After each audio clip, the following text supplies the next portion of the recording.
Premier mythe de la marque, tout autant mythique Citroën, la traction, elle a révolutionné l'automobile avec un grand A. Aujourd'hui, j'ai l'honneur, la fierté même, de vous présenter une des dernières Citroën Traction qui date de 1956. C'est une familiale, vous allez voir, elle est assez grande, équipée du moteur 11D, de puissance folle de 60 chevaux. Est-ce que ça va bombarder? Je sais pas, en tout cas je sens qu'il y en a certains d'entre vous qui vont bien se marrer à la conduite.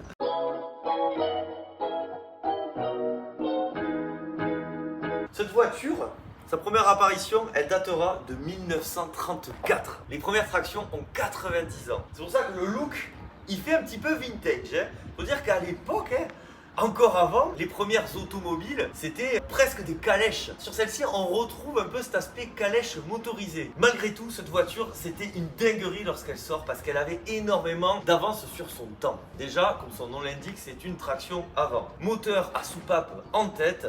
Le souci, c'est que André Citroën, il dépensait un petit peu sans compter. C'était un génie automobile. D'ailleurs, on le voit, parce que cette voiture, 90 ans après, elle est encore complètement folle technologiquement. En fait, elle était dans le futur. Le souci, c'est que ça coûte de l'argent tout ça. Et puis surtout, ce bon vieux André Citroën, lui, il s'en fichait complètement. Lui, il voulait juste avoir le produit le plus abouti possible. Et donc, en parallèle de quelques petits échecs dans le passé, Citroën, fin 1934, ils sont au plus mal. À peine quelques temps après le lancement de cette Citroën Traction, la marque va être rachetée, déjà un premier rachat, mais par Michelin. Un rachat bien plus pertinent que le rachat par Peugeot qui interviendra bien après, mais ça, vous le savez. Et donc, Michelin, déjà, il va essayer de rationaliser et de calmer un petit peu les ardeurs autour de ce véhicule. Donc la version traction 22 qui avait l'air complètement folle avec un moteur V8, est-ce que vous vous rendez compte, un moteur V8? Bon, ben finalement, ça sera abandonné. Le haut de gamme, ça sera détenu par la traction 15. Cette traction 15 arrivera fin 1938. Soit quelques temps avant la Seconde Guerre mondiale. Bon, là il s'est passé ce qui s'est passé. Forcément, ça ne sera pas la meilleure période pour vendre des tractions. Ça tombe bien, la Seconde Guerre mondiale se termine. Et vous savez quoi? Citroën, dans l'histoire, ils ont quand même une plus belle image que Renault. Et la traction sera le symbole de la France libérée, de la résistance. Quand les Renault équivalentes, elles auront une image un petit peu plus douteuse. Louis Renault, salut à toi. Et donc, cette traction, finalement, elle a eu un regain d'intérêt, même après la Seconde Guerre mondiale. Elle était tellement technologique qu'elle a continué à avoir une belle carrière. Et en 1952, Citroën va y ajouter la malle qu'on verra juste après, là, pour lui conférer un aspect encore plus familial. À partir de ce moment-là, la traction va avoir droit à des subtiles retouches quasiment tous les mois. C'était assez dingue. Pour terminer sa carrière en 1957, alors que la DS était déjà sortie. D'ailleurs, le moteur qu'il y a là-dessus, ça sera le même moteur qui équipera les premières DS. Tout le monde se pavane comme quoi c'est une voiture dingue, voilà, qui a encore révolutionné, qui est révolutionnaire. Après, il ne faut pas non plus tout mélanger, parce que les premières DS, finalement, technologiquement, c'était des tractions. C'est la voiture sûrement la plus ancienne, reconnaissable entre toutes. Parce que c'est vrai qu'à cette période-là, beaucoup de constructeurs faisaient des voitures qui se ressemblaient beaucoup et qui finalement aujourd'hui, à moins d'être un énorme connaisseur, on les a un petit peu oubliés ces voitures. Et Citroën avait leur traction avec toute l'innovation qu'ils ont mis à bord de ce véhicule. Pour moi en tout cas, c'est la première véritable voiture moderne. C'est quand même quelque chose de dingue. D'ailleurs, je suis trop content, je sais pas si ça se voit, mais aujourd'hui de pouvoir représenter ce petit bolide là, c'est incroyable. Il me reste la CX, si jamais il y a des possesseurs de CX. Donc, elle est designée par qui? Le meilleur d'entre tous, Flaminio Bertoni, qui a également œuvré sur la Citroën 2 chevaux, je ne sais pas si vous connaissez, la Citroën DS, je ne sais pas non plus si vous connaissez, ou encore la Citroën Ami 6. Et celle-ci, ça pourrait paraître un petit peu comme le vilain petit canard, mais moi je l'adore. Du coup, on est sur un design vintage. En témoigne des galbes énormes sur lesquels reposent des phares typiques de l'avant-Seconde Guerre mondiale. Post-Seconde Guerre mondiale, on n'en verra plus, si ce n'est sur la Citroën 2 chevaux, qui se voulait très économique. Bien sûr, on a cette calandre typique Citroën. C'était bien sûr le symbole d'une France sortie de la Seconde Guerre mondiale, la liberté, mais également les gangsters. Et ça, c'est souvent le côté pile et le côté face d'une même pièce. C'est un petit peu comme les BM et les Mercedes qu'on a eu plus récemment. Souvent, l'un ne va pas sans l'autre. Il faut dire que la voiture, elle est belle, elle est fiable et elle est puissante. Donc si on se penche sur ce profil, on a droit à cette galbe assez magnifique. Notre atmophile du jour que je salue, que je remercie énormément, il fait partie d'un club Citroën Traction. Je pense que si vous vous intéressez à ce véhicule, le mieux de faire partie de ce type de club pour, je sais pas, par exemple, essayer de trouver des roues. Enfin, des roues, des pneus aussi. Des pneus, ça peut être intéressant. Parce que là, c'est pas sûr qu'en allant chez Feu Vert, on puisse se trouver son bonheur. Bref, ici, donc, on a droit à un très long capot. Hein. Là, on va faire gueuler un petit peu les puristes en parlant de cette gouttière.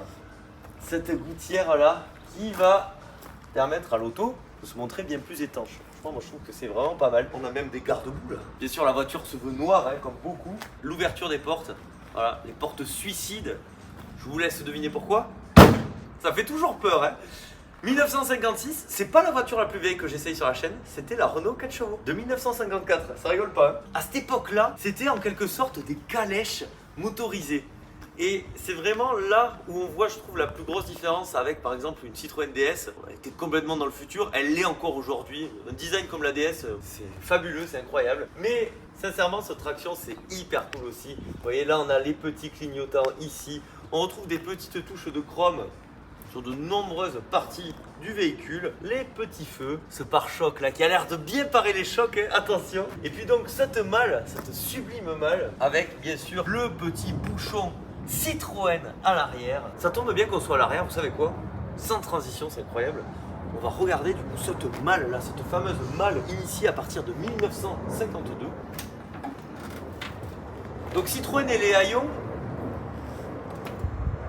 ils ont toujours trouvé ça vulgaire. Donc là, vous voyez, il y a quand même des choses assez drôles. La roue de secours, quand même, c'est excellent. C'est une vraie roue de secours, hein. C'est pas comme actuellement des bons vieux kits anti-crevaison qui marchent pas. Incroyable. Alors c'est vrai que pour une voiture aussi grande, 4,85 m, on pourrait être limite déçu par la taille du coffre. Mais en fait, il y a une raison. Merde, je me suis graissé le doigt. Mais en fait, il y a une raison logique à cela. Ça s'appelle les places arrière. Attention, je peux lâcher là? Oui. Ouais. Appuie. Ouais. Tourne. Waouh. J'ai toujours peur de... Parce que autant sur les voitures récentes, on s'en fout un peu. Là, il faut respecter mamie. Donc maintenant, on va voir ces places arrière. Parce que... Alors du coup, c'est une ouverture des portes plus conventionnelle. Et regardez la dinguerie de cette voiture. Elle se veut encore plus logeable qu'un Fiat Multipla. Donc il y a 2 places à l'avant qui m'ont l'air d'un confort extrême.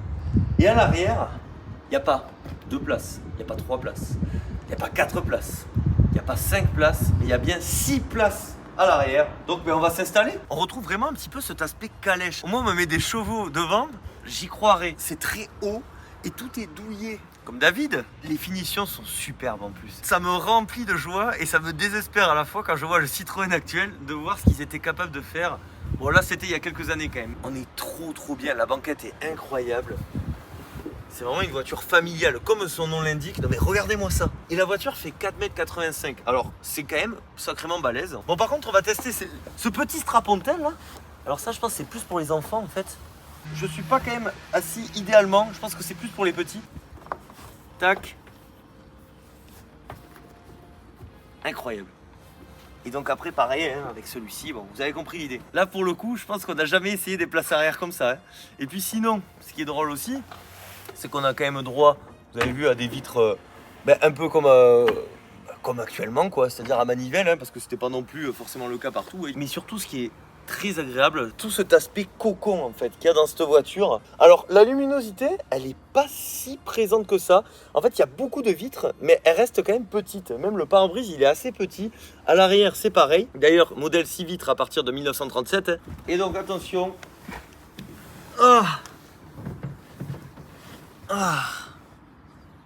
Je sens qu'on va être bien. Est-ce qu'on peut s'accouder? Pas trop. Un peu. Ouais. On est vraiment trop bien assis. C'est une Citroën, une ancienne Citroën en plus, donc c'est vraiment gage d'un certain confort. On va retrouver ici, waouh, une boîte à gants qui est trop mignonne. Ça sert à ouvrir le pare-brise. Pourquoi ouvrir un pare-brise? Ça nous fait une ouverture de plus, c'est pas mal. Et ça va jusqu'où là? Ah c'est bon, ça s'arrête. Du coup, je peux passer ma main sous mon pare-brise. Bon. Oh putain. Ouh là là, merde. Range-le d'abord. Ah. Attends, je range le pare-brise, j'en ai fait une. Pas grave. C'est bon, je crois que c'est bon. Alors en fait, j'en ai fait une. Non, c'est bon. Alors, Parce que ici... Non mais c'est pas trop drôle. Je vais vous montrer plus en détail quand même les gadgets qu'il y a dans cette voiture parce que c'est assez dingue. Là il y a écrit EG. Pourquoi EG? Ben essuie-glace, voilà. C'est une voiture française, c'est écrit en français. P pour plafonnier. Merde, ça a marché. Oui, on l'a. Magnifique. Il est beau en vrai. Joli plafonnier de chez Roche-Beaubois.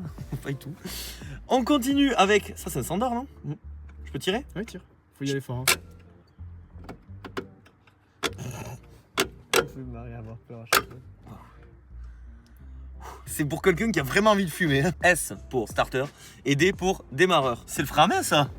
Trop drôle, ah oui c'est vrai. Ça y est aussi sur la douche. Et puis surtout, regardez quand même le plancher plat, messieurs dames, avec le logo Citroën. Ça c'est le petit détail qui va nous enchanter tous les matins. Hein. Je vais vous parler des clignots qui sont là.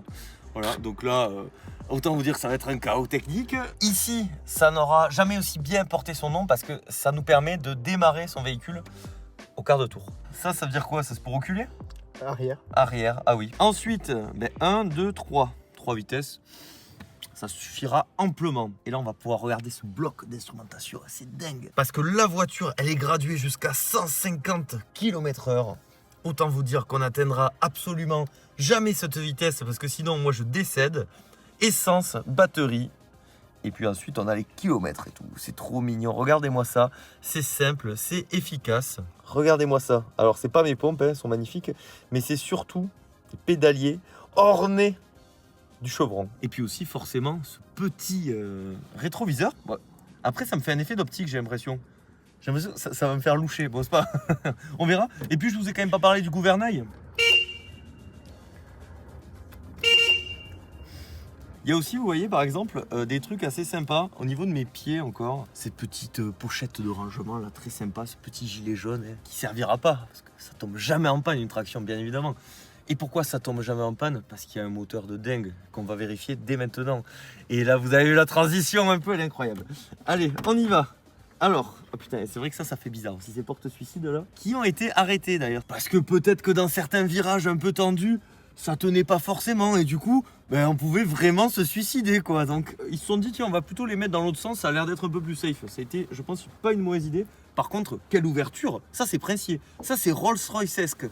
Ça veut rien dire, mais vous avez compris l'idée. Donc c'est pas un V8, vous l'aurez compris. C'est pas un V6 non plus. C'est comme un V1. 11D forgé. Et oui, ça rigole pas. Donc 11D, c'est vraiment la dernière génération de moteur qu'il y a eu sur cette Citroën Traction. C'est un 1911 cm3, une puissance folle de 60 chevaux. 11 chevaux fiscaux, d'où son nom, Traction 11. Vitesse maximale, j'ai lu autour de 120 km/h. Qu'est-ce qu'on a niveau poids là-dessus? J'ai vu plusieurs chiffres aussi. On va plutôt dire une grosse tonne. Si vous avez le poids exact, n'hésitez pas à me le dire depuis l'espace des commentaires. Par contre, ça me fait trop peur. Alors ça, je sais pas comment te le fermer. J'ai peur d'en faire une. Ok. Et là, ok. Ça, c'est la clé de ma boîte aux lettres. Allez. Bon, priez pour moi. Hein. Voilà. C'est bon, le tourne. Accélère. Wow. Et ça démarre au quart de tour, hein, dis donc. Vous avez compris la blague, le quart de tour. J'ai envie de m'attacher, mais non, ça sert à rien, forcément. Dites-vous aussi que la voiture, comme elle date d'avant 1960, il n'y a pas de contrôle technique. Ça, on s'embête pas. On a le chauffage du radiateur qu'on peut ouvrir là, et du coup, ça nous chauffe. On va aérer peut-être un peu. On va faire des petits tours de parking. Et là, vous savez, moi j'aime bien ici parce que il y a souvent pas beaucoup de monde, et les seuls gens que je croise, c'est des gens qui apprennent à conduire. Mais on va être dans cette condition. Donc, pied sur l'embrayage, pied sur le frein. Ça commence bien. Et là, le frein à main. Ah oui, le frein à main. Voilà, voilà. Puis là, ça va y aller, je crois. Par contre, attends, mais t'es reculé, c'est reculé au max. Là, je suis tordu, moi. Ok, mais c'est normal, je pense. Hein. Mais c'est pas grave. Allez, c'est parti. Alors là, quand même, on a un bouton essuie-glace. Waouh! Wow! Alors ça je m'y attendais pas. Ah mais ça tourne du coup, mais c'est incroyable. On va l'enlever. Donc maintenant on va essayer, je dis bien on va essayer de passer la 2.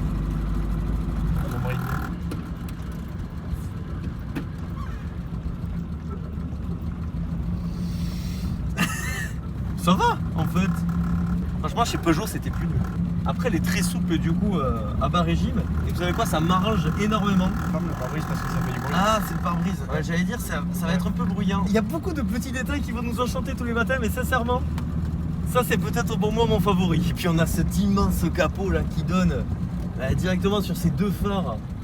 Ça nous permet aussi de visualiser un petit peu la taille du bolide, parce que je vous rappelle que l'auto fait 4 mètres 85, c'est énorme. Pour le coup, j'ai essayé des anciennes, mais à chaque fois c'était plutôt des 4 chevaux, des 2 chevaux. Là, on est dans une catégorie bien supérieure, messieurs, dames. C'est d'ailleurs assez marrant le contraste qu'il y avait chez Citroën, qui nous ont sorti donc la traction et la DS. Peut-être fermer ma bouche, moi. Et en parallèle, donc là, 2 chevaux. Et donc là, on tente la 3. Impeccable. Voilà. Bon, par contre, j'ai le levier de vitesse dans la jambe, je sais pas si vous voyez. Ça fait, tu sais, le mec qui veut vraiment montrer ses attributs, parce que j'ai les jambes très écartées. Ça, je vais vous embêter avec ça, je pense. Est-ce que ça freine ce truc? Je vais mettre en 2. Tu te débrouilles bien, c'est bien. Je remercie quand même le propriétaire pour sa confiance. Parce que, vous savez, hein, mais vous aimez bien me voir essayer ça. Vous savez, en fait là, je sais qu'il y a un rond-point juste après, j'ai la flemme de trop accélérer. On va y aller plutôt tranquille. Hein. Voilà, hein. On va faire ça. Voilà, c'est marrant. Ça reste une voiture un peu virile à l'ancienne. Hein. Ce qui est bien franchement, c'est qu'il n'y a pas beaucoup de monde. Pourtant, on est samedi 11h30. Donc là, point mort. C'est marrant, j'ai l'impression d'être dans un salon. Cet essai n'a aucun sens. On est trop bien installé. La voiture, sincèrement, une fois qu'on est lancé, je la trouve plus agréable à manier que la 404 par exemple, qui tout sautait aussi. Après ça, je pense que c'est des questions de réglage.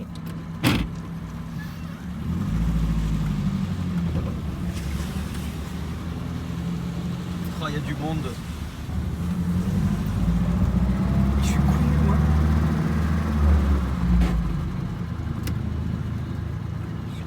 Vas-y, passe là. Elle veut pas. Bon, j'ai peut-être parlé un peu vite. Allez, on retente. Oui, c'est bon. Sinon, j'aime bien. Hein. Vous savez quoi? On va même passer la 3, tranquillement. Je suis sincèrement honoré de pouvoir essayer un tel monument. Par contre, je l'achète pas parce que niveau maintenance et même niveau conduite, en fait, vous le voyez, je pense, mais à chaque fois je me fais à moitié dessus et en plus aujourd'hui j'ai un pantalon blanc, c'est pas idéal. Une fois qu'elle est lancée et quand la boîte passe bien, c'est pas mal. Après j'avais lu qu'il y avait des soucis de boîte. Bon là, c'est peut-être pas de bol, mais en tout cas on en a eu une démo. Yes. On repart sur un filet de gaz, on s'arrête pas. Ça. Forcément, comme sur beaucoup de voitures anciennes comme celle-ci, c'est pas mal. Il faut anticiper, et malgré tout, je peux comprendre véritablement pourquoi c'était la voiture des hommes d'État, des gens qui avaient du fric en fait. Par contre, du coup, il fait chaud maintenant, là, je l'ai bien la chaleur. Alors, je sais pas si, je crois que je l'ai refermé. Putain, impeccable! On dirait que j'avais toujours vu cette voiture. À plus de 80. Ça va? La voiture elle vibre pas. Forcément le moteur, on l'entend. Et aussi un moteur de 60 chevaux. 60 chevaux aujourd'hui ça peut paraître ridicule. Mais à l'époque 60 chevaux, sur une voiture qui a une conception des années 30, c'est vraiment pas mal. Et c'était voulu comme le milieu de gamme, la 11. Le sol il est bien mouillé, machin. La voiture elle tremble pas quoi, elle bouge pas. Elle se place plutôt bien. C'est assez étonnant quand même. Je pensais pas que ça serait aussi précis, vous voyez. Même le fait de rouler avec la jambe un peu écartée, on s'y habitue. Allez, maintenant on va aller dans les champs parce que cette voiture, elle était faite pour aller partout, pour traverser la France de fond en comble. C'est propre, hein? Moi je suis content. Hop. La boîte, elle mériterait d'être un poil plus maniable. Moi, ça serait vraiment mon grief. Mais sinon, c'est comme. À cette époque-là, en fait, Citroën, ils étaient intouchables sur le secteur du haut de gamme. Et que c'est drôle de dire cette phrase en 2024. j'ai pas peur que la voiture elle me trahisse, je la sens bien clouée au sol quoi. Enfin, ouais, bien ridée, je sais pas comment vous l'expliquer.